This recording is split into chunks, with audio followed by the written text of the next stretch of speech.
પ્રધાનમંત્રી નરેન્દ્ર મોદીએ ટેક આત્મનિર્ભર ભારતનું આહવાન કરી ભારતીય તકનીકી કંપનીઓને દેશની જરૂરિયાતોને પ્રાથમિકતા આપવા જણાવ્યું. વર્તમાન સિદ્ધિઓની સાથે તકનીકી ક્ષેત્રે આત્મનિર્ભરતાને આગામી મુખ્ય અગ્રતા તરીકે સ્થાપિત કરવા પર ભાર મૂકવામાં આવ્યો છે. પ્રધાનમંત્રી નરેન્દ્ર મોદીએ બેંગલુરુમાં એક કાર્યક્રમ દરમિયાન આહવાન કર્યું હતું કે ભારતીય તકનીકી કંપનીઓએ વૈશ્વિક સ્તરે પોતાની ઓળખ બનાવી છે અને હવે દેશની સ્થાનિક જરૂરિયાતોને વધુ મહત્વ આપવાનો સમય આવી ગયો છે.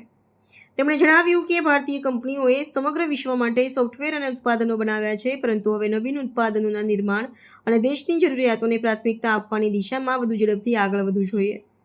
આ આહવાન પાછળનો મુખ્ય ઉદ્દેશ ભારતને તકનીકી ક્ષેત્રે સંપૂર્ણપણે આત્મનિર્ભર બનાવવાનો છે. પ્રધાનમંત્રીએ મેક ઇન ઇન્ડિયા અભિયાનને વધુ મજબૂત બનાવવાની અપીલ કરી અને ઉત્પાદનો માટે શૂન્ય ખામી, શૂન્ય અસરના ધોરણ પર ભાર મૂક્યો, જેનો અર્થ એ છે કે ઉત્પાદનો ગુણવત્તામાં શ્રેષ્ઠ હોવા જોઈએ અને પર્યાવરણ પર તેની કોઈ નકારાત્મક અસર ન થવી જોઈએ. તેમણે ઉભરતા તકનીકી ક્ષેત્રોમાં ભારતને અગ્રણી સ્થાન પ્રાપ્ત કરવા માટે પ્રયત્નશીલ બનવા પ્રોત્સાહિત કર્યા, કારણ કે આજે દરેક ક્ષેત્રમાં સોફ્ટવેર અને એપ્લિકેશનનો વ્યાપક ઉપયોગ થઈ રહ્યો છે. ટેક આત્મનિર્ભર ભારતનો આ વિચાર દેશના વિકસિત ભારતના સંકલ્પ સાથે જોડાયેલો છે અને તે ભારતને વિશ્વની ત્રીજી સૌથી મોટી અર્થવ્યવસ્થા બનવાના લક્ષ્યને સાકાર કરવામાં મદદ કરે છે.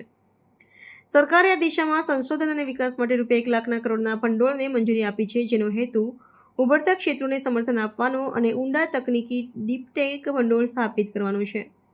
ભારતીય સ્ટાર્ટઅપ્સ પણ કૃત્રિમતા, AI, અવકાશ તકનીકી અને આબોહવા નવીનતા જેવી ક્ષેત્રોમાં વૈશ્વિક સ્તરે પ્રગતિ કરી રહ્યા છે, જે આત્મનિર્ભરતાના લક્ષ્યને વધુ બળ આપે છે. और इस प्रयास में बेंगलुरु पूरी सक्रियता से काम कर रहा है. साथियों, वर्तमान उपलब्धियों के बीच अब हमारी अगली बड़ी प्राथमिकता होनी चाहिए टेक आत्मनिर्भर भारत. इंडियन टेक कंपनियों ने पूरी दुनिया में अपनी छाप छोड़ी है.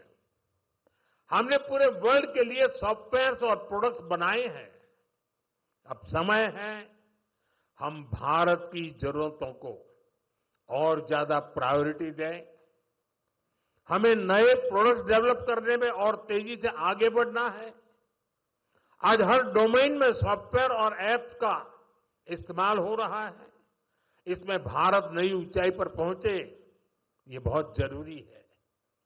जो इमर्जिंग फील्ड्स है, हमें उनमें भी लीड लेने के लिए काम करना होगा. हमें मेक इन इंडिया में मैन्युफैक्चरिंग सेक्टर में भी बेंगलुरु और कर्नाटका की प्रेजेंस को और मजबूत करना है. और मेरा आग्रह है हमारे products zero defect, zero effect के स्टैंडर्ड पर टॉप क्वालिटी के होने चाहिए. यानी बिना डिफेक्ट वाले प्रोडक्ट हो और उन्हें बनाने का नेगेटिव इफेक्ट पर्यावरण पर भी न पड़े.